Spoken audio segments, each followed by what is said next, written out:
in Papua New Guinea, where I've been financial advisor to something called the South Pacific Appropriate Technology Foundation.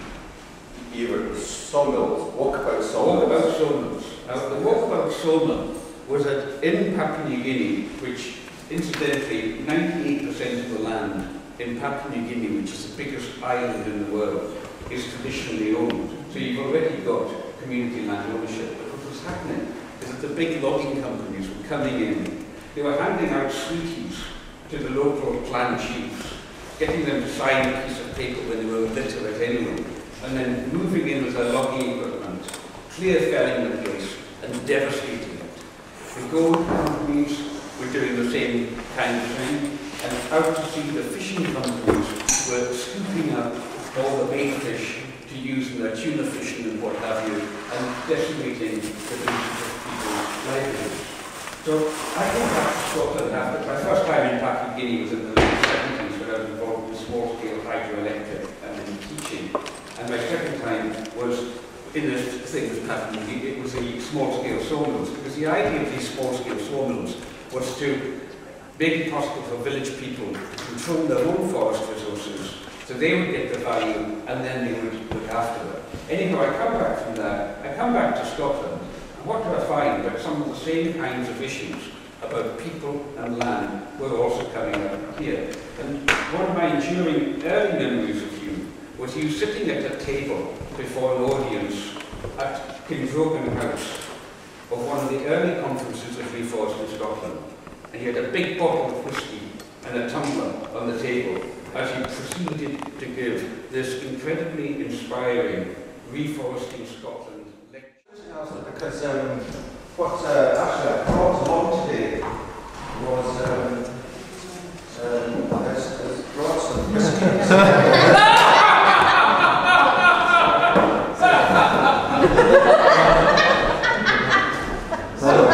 This is very good stuff, actually. This is Ben Jordan. So, is this going to be communal, or are we just going to keep it to ourselves? Communal. That's a big question. Is this one of your very special things that you... Somebody gave it. Has it crowd for we sipping? Yes. Whoever would like it. Yes. A wee communion sipping. Have a communion sip each, that's right. Yes. Wonderful. There you go. You want to get a wee communion sip? Yes.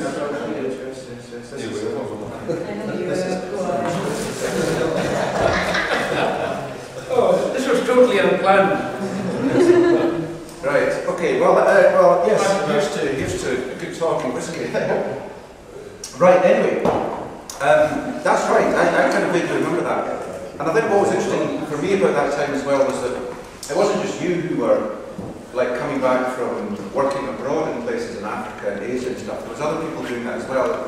They were going abroad and working for the British government or whatever. And I remember one person who was working on a project to they wanted to take the whole of the state forests of Nepal and transfer them to communities. And the British government were funding this. You know, they were getting lots of British taxpayers' money to a big process. There's all these British people out there doing this. And then they came back. I said, that sounds really interesting. I said, why are we not doing it here? And they hadn't really thought about that. No, it was kind of like we were thinking, you know, we were the post-imperialists. I mean, by we, I mean the British whatever state we considered ourselves to be part of. Yeah. You know, we didn't need to think in terms of these remedies for the third world. Yeah. And then what various ones of us, I'm thinking of people like Ian Edwards, who's played a big role as education officer in the Botanic Gardens, Justin Kenrick, who's his work with the pygmies in Africa, and all the rest of it. A whole lot of us were kind of coming back to Scotland at the same time in the 1980s, from working abroad, often with VSO, voluntary service officers, and we were kind of putting it together and saying, wait a minute, you know, what we've been presenting as best practice and been learning about from the people we've been working with as best practice in countries of the South, we're actually desperately needing here. And that, I think, was a big part of what led to this publication called Planter's Guide to the Galaxy, which that was involved with. Yeah, I mean, that was quite a few people, a very small number of people, mainly Bernard and Emma planters who lived in the far northwest, and they planted trees and things, and they started this journal about trees and people and all the rest of it. I think what was interesting for me as well was I went to university and studied. Well, I left school and went to plant trees in above Aberfeldy. I got a job, and we'd cut down all these works at Aberfeldy, and we put them in great big piles and put a rubber tyre on top, which would fill with diesel, and then you'd light it. And these great big globules of molten rubber would go down, the whole thing would go up in flames, and then a big plough would come in, plough it all up, and then we would plant Sitka spruce for the middle of the bank. And it was devastating. And so I went to university to study forestry, and it was there that they were getting big tax breaks. Do you remember Terry Wogan and what's her name in London, and Hurricane Higgins, and pop stars and stuff? And this was the era of Thatcherism, and part of that desperation was, what can you do, what can you say in the face of that onslaught, which was seeing Scottish land as being nothing better than plough it up and plant Sitka spruce and give tax breaks to the rich, who would also live it up in the big castles, lording it over estates that they had no connection with, only so that they could come and shoot the deer and catch a salmon.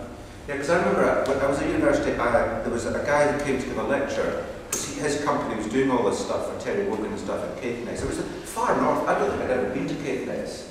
You're way far north. Yeah, big peatlands and stuff like that. And I remember putting my hand up and asking a question and saying, well, if the government has got millions and millions of pounds to give in tax breaks to these people who are already rich, Terry Wogan people, to plant trees and give it, why don't they give the money instead to the farmers and the crofters who live in Caithness already, and the communities and stuff, because it's a kind of wind-blasted place. I didn't really know if you should be planting trees there, but what I knew was if you did need trees there, at least for the farmers to have it for a shelter, for the communities to have it, and all the rest of it. But they probably did. They probably did. They might not know. No, they didn't. There was no grants at all for farmers. In fact, that's the interesting thing. I then got to realise that most of the farmers there were tenants, and it was illegal for them to own trees because historically the landlord always owned the timber. And that. You see, this was turned me on Papua New Guinea, because I had in my file effects some pictures of home, and one day a Papua New Guinea woman called Miriam Layton, so-called Christian, married an English volunteer, which was a full-blooded Papua New Guinea Highland woman, black as Rufus Reed's, huge fuzzy head of hair and so on. Incredible community organising. I mean, these are the people I learned from. What I've been doing in GalGael, when I came and met Colin MacLeod and Johan and so on, the Pollock Feasting, what I was bringing was coming as much from Papua New Guinea and these people as it was coming from the Isle of Jews where I grew up. And one day Miriam says to me, she says, so what are the forests like in your part of Scotland, Alastair? And I showed her a picture, and she said, but where are all your trees? And I said, well, there are no trees. And she said, well, why not? How come you're telling us to plant our trees and look after our forests when you come from a place, the Isle of Lewis, that doesn't have any? And I didn't have an answer. And I went back, and I mean, my first answer was, well, they don't grow very well, it's so windy, but as we know, that's not the case.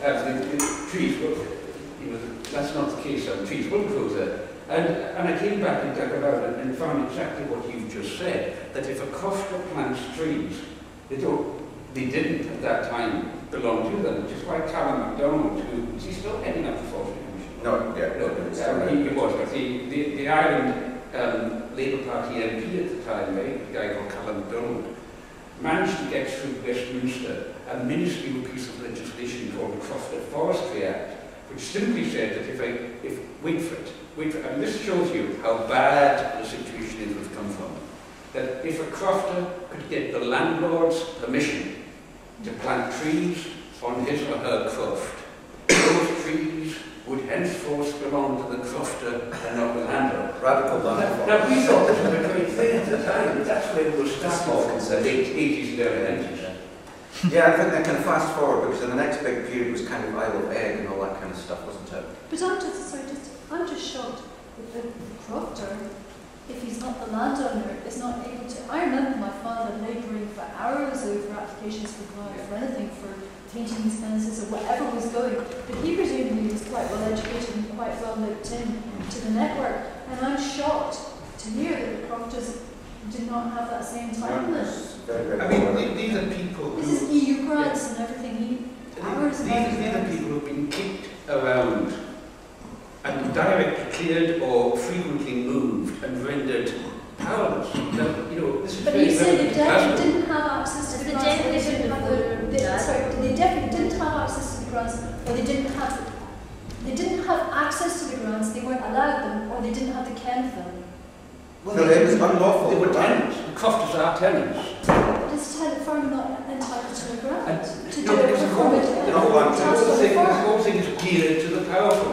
It's about the law. It's about the law and how it's involved. Because, I mean, the law has, I mean, I've just read a book about this called The Poor Had No Lawyers, because, I mean, it basically made sure that the poor and the landless, at certain points in history, got a little bit of a concession, like this concession. The 1886 Crofting Act. But there's been little concessions all the way along.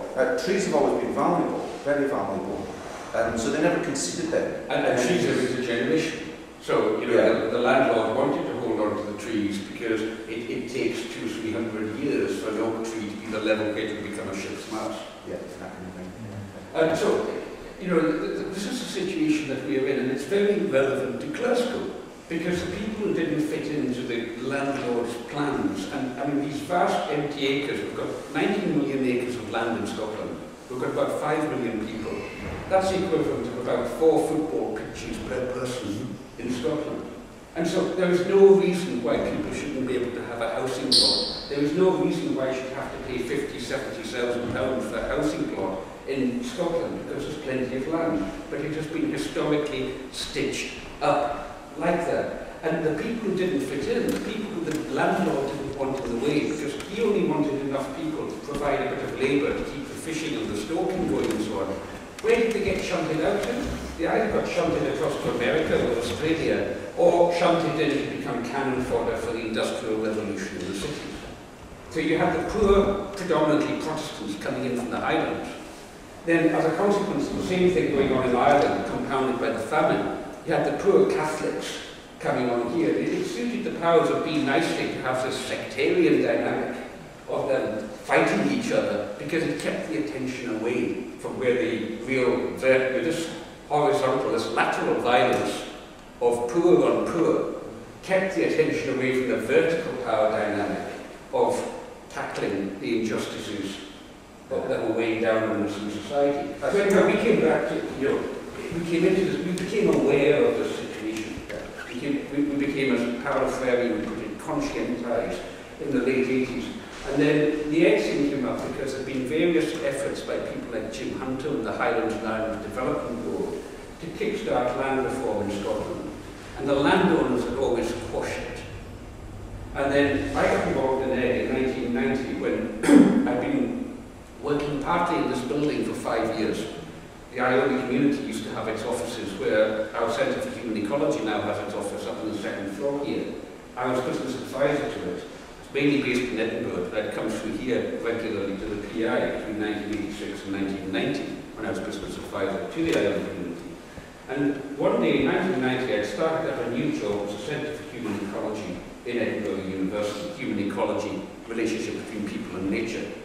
And I got a phone call from John Harvey, phoning me from the office up there, saying, Alastair, I'd like you to meet this character, Tom Forsyth, from the Crofting community of Scotland. He said, you might be a bit surprised by him at first, but give him some time, because I think he's got an important idea. So this white-bearded, white-haired guy, a number of you here know him, came through to see me in the office in Edinburgh University. And he says, some of us are trying to get a trust going to buy out Eigg. We want to confront landed power. Will you become involved with it? And because of this backdrop stuff, that was how I got involved in Eigg. It was about that same time that you were starting to quantify, to measure just what the scale of the land problem was, wasn't it? Well, it's going back to that lecture at the university, and I asked the question, I said, why, you know, is this money not going to Croft and stuff like that? And that was a naive question, like, I just thought it was just a normal question. And I didn't get the backlash, it was amazing. It was like afterwards, when you don't ask questions like that of our guests and stuff like that, that's political. Where did you ask this question? In a university lecture.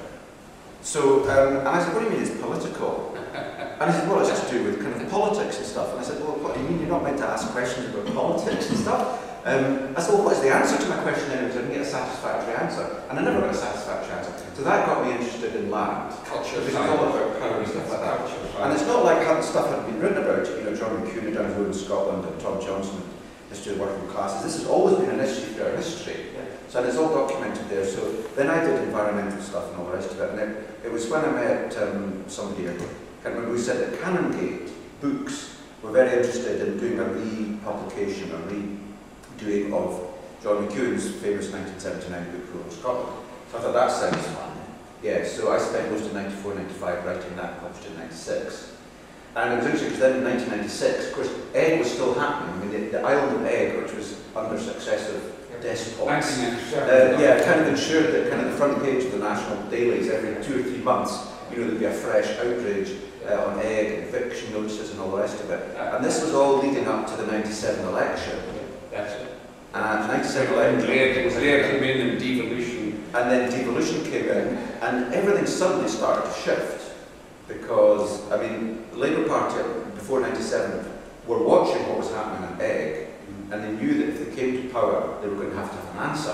They needed a flagship for legislation. Yeah. So land reform was to be the flagship, what was the flagship land legislation. Yeah, so and then we got the Scottish Parliament, 1999 was established, and there was abolition of feudal tenure, agricultural tenancy reform, and community right to buy, and access, and national parks, and all sorts of stuff. And what your work was doing was, your book, Who Owns Scotland, is was updating that John McEwen stuff in a very detailed way, because nobody quite knew what was going on, because many of these landowners, nobody could find out who they were. And Andy was going around, literally, I mean, you were not only using official records, but you'd also go and stand in a pub and talk to people. And to do it kind of quickly, yes, you can't spend forever. And of course, the power is really not up their nose, because power can only be abused when power is invisible, which is what has been being talked about as this whole common good thing. That when power is invisible, it allows it to be abused, and by making it visible, you are making it vulnerable to accountability. Well, that's an interesting thing, because people would say to me at that point, they said, well, I don't really agree with you. And I said, what do you not agree with me about? And they said, what they didn't agree with. And I said, well, that's fine. I don't mind if you disagree with me. I've got no problem with that. I'm not like a dictator. You know, my idea is not completely wrong, but what's your problem with just publishing raw facts? Yes. Yeah. And that's actually what people had a problem with underneath. You know, it would be dressed up like they would criticise me for something I said, but actually what was worrying was the fact that this information was being published and people were beginning to ask questions. So that was published in what year? 1996, just a year before the election. And 1996 was also the year before we finally managed to raise £1.6 million and bring Eigg into community ownership. In fact, it was the 12th of June, wasn't it? 12th of June 1997. Like just a month after the general election. And the timing of it was total magic.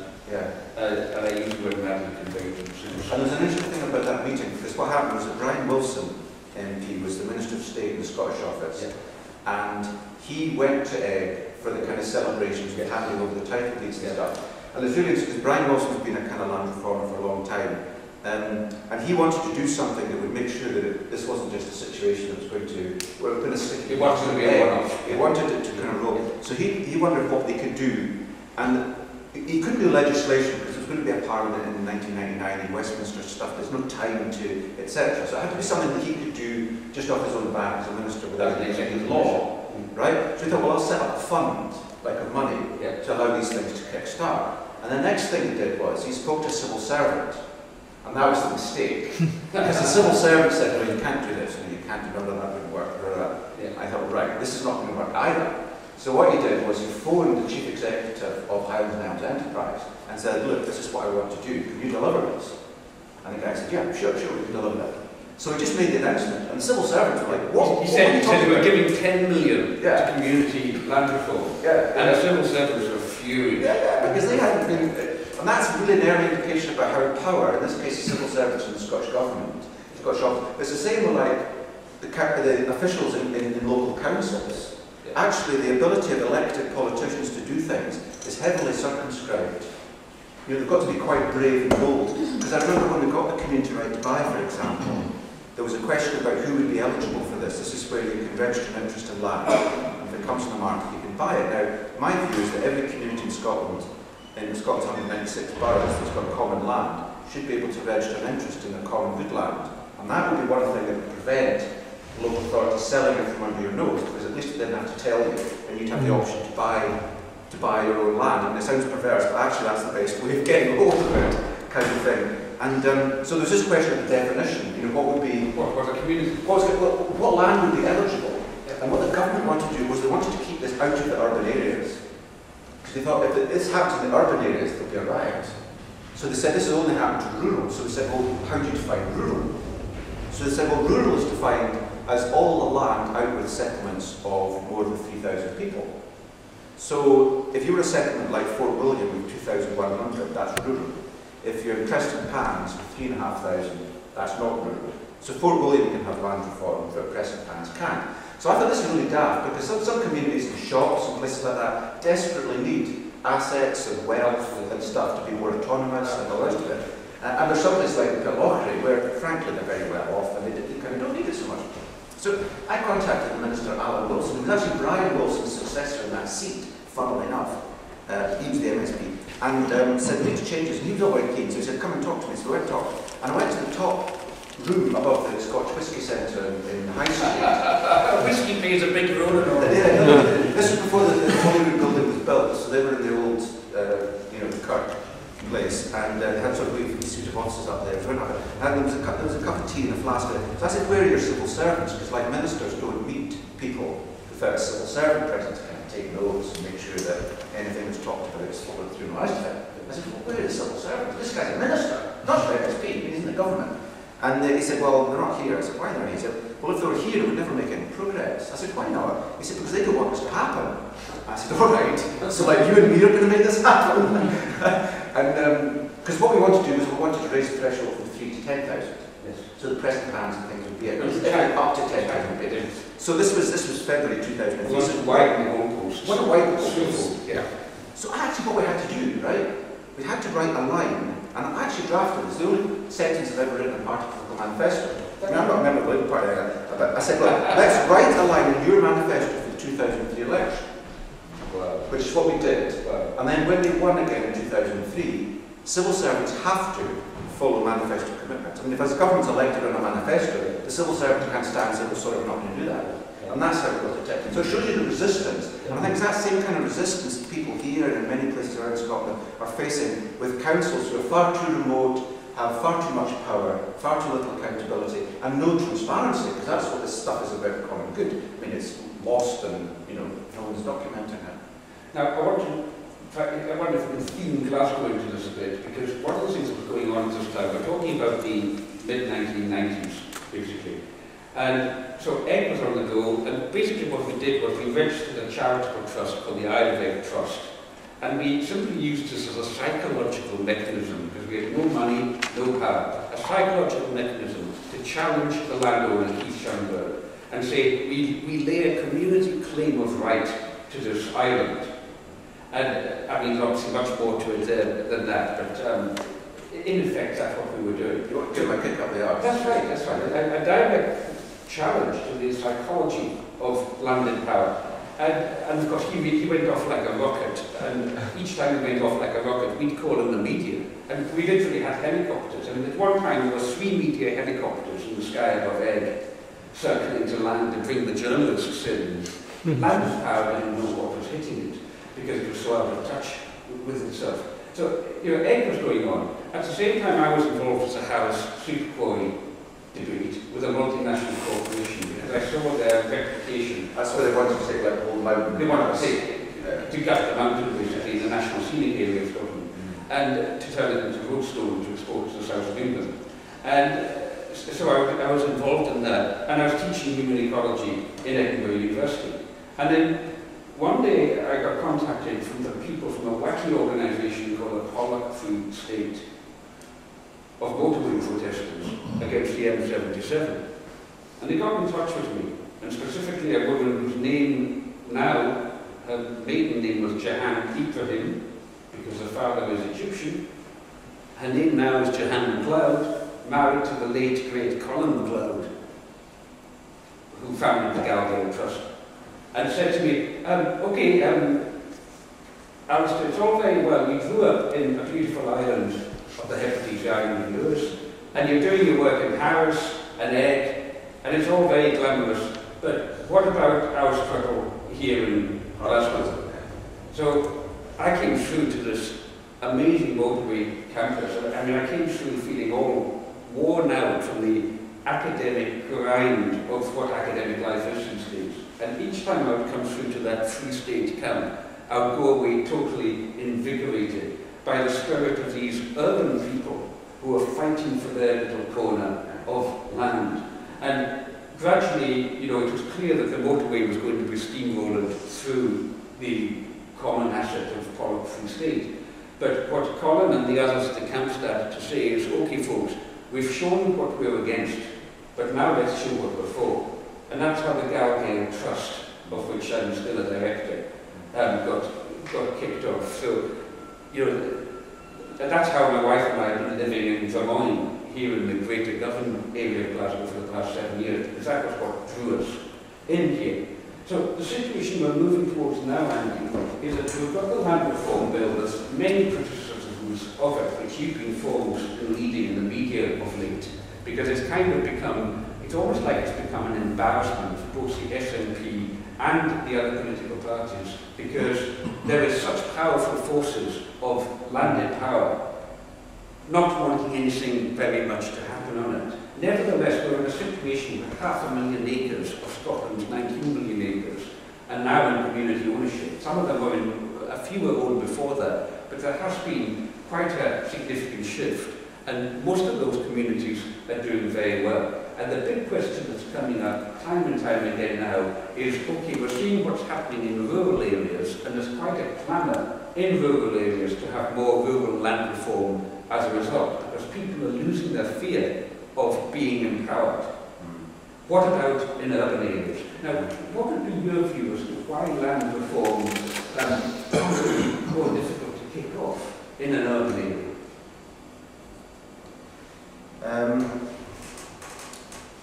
I'm not sure. What interested me was, because I would say people in shots and Preston Pans and stuff have more of a need, I think, for getting wealth in their community because they're poor. Exactly. And less of an interest, you know, because they're not rich and they're not investing in everything, there's less of a fear that they're going to lose out.